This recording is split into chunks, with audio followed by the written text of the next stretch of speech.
हाल ही में भारत सरकार ने राष्ट्रीय भारत परिवर्तन संस्थान यानी नीति आयोग का पुनर्गठन किया है, जिसमें 4 पूर्णकालिक सदस्य और 15 केंद्रीय मंत्री, जिनमें सत्ता दल के सहयोगी दल भी शामिल हैं, को पदेन सदस्य या विशेष आमंत्रित सदस्य के रूप में शामिल किया गया है।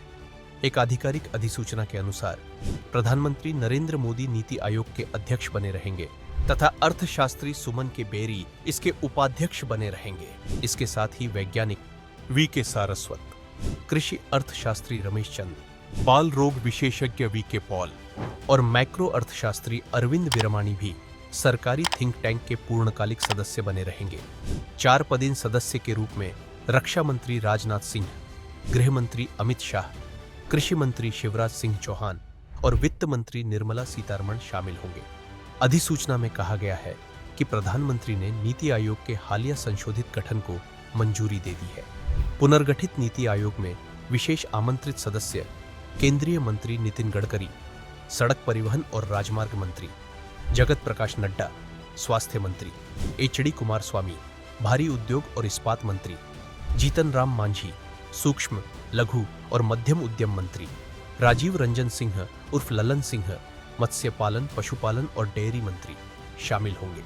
जबकि अन्य विशेष आमंत्रित सदस्यों में केंद्रीय मंत्री वीरेंद्र कुमार, सामाजिक न्याय एवं अधिकारिता मंत्री किंजरापू राममोहन नायडू, नागरिक उड्डयन मंत्री जुएल ओराम, जनजातीय मामले मंत्री अन्नपूर्णा देवी, महिला एवं बाल विकास मंत्री चिराग पासवान, खाद्य प्रसंस्करण उद्योग मंत्री और राव इंद्रजीत सिंह, सांख्यिकी एवं कार्यक्रम कार्यान्वयन मंत्री शामिल है।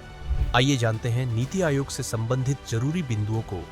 नीति आयोग की स्थापना वर्ष 2015 में भारत में सहकारी संघवाद को बढ़ावा देने और सुशासन को सक्षम करने के लिए की गई थी। इस आयोग ने योजना आयोग का स्थान लिया था। यह भारत सरकार के लिए एक प्रमुख मंच के रूप में कार्य करता है, जो राष्ट्रीय विकास एजेंडे की दिशा में सहयोगात्मक रूप से कार्य करने के लिए राज्यों को टीम इंडिया के रूप में एकजुट करता है। नीति आयोग के अध्यक्ष प्रधानमंत्री होते हैं, जबकि उपाध्यक्ष की नियुक्ति प्रधानमंत्री द्वारा की जाती है। वहीं आयोग की गवर्निंग काउंसिल में सभी राज्यों के मुख्यमंत्री और केंद्र शासित प्रदेशों के उपराज्यपाल शामिल हैं। साथ ही प्रधानमंत्री या उनके द्वारा नामित व्यक्ति की अध्यक्षता वाली क्षेत्रीय परिषद में मुख्यमंत्री और उपराज्यपाल शामिल है। इसके साथ ही पूर्णकालिक संगठनात्मक सदस्यों में उपाध्यक्ष और पूर्णकालिक सदस्य शामिल है, जिन्हें राज्य मंत्री का दर्जा प्राप्त है। अंशकालिक सदस्य, जो 2 तक सीमित है, प्रमुख विश्वविद्यालयों, शोध संगठनों और अन्य प्रासंगिक संगठनों से रोटेशनल आधार पर चुने जाते हैं। जबकि पदेन सदस्यता के तहत प्रधानमंत्री द्वारा केंद्रीय मंत्रिपरिषद से अधिकतम 4 सदस्यों को नामित किया जा सकता है। इसके अलावा मुख्य कार्यकारी अधिकारी को प्रधानमंत्री द्वारा एक निश्चित कार्यकाल के लिए नियुक्त किया जाता है और वह भारत सरकार के सचिव के पद पर होता है। साथ ही विशेष आमंत्रित व्यक्ति और अपने डोमेन ज्ञान वाले विशेषज्ञ प्रधानमंत्री द्वारा नामित किए जाते हैं। क्या आप जानते हैं, देश के नीति निर्माण में नीति आयोग की भूमिका बहुत जरूरी है। नीति आयोग देश में सतत विकास लक्ष्य प्राप्त करने के लिए नोडल संस्था है, जो सहकारी और प्रतिस्पर्धी संघवाद की भावना के साथ 2030 एजेंडा का नेतृत्व कर रही है।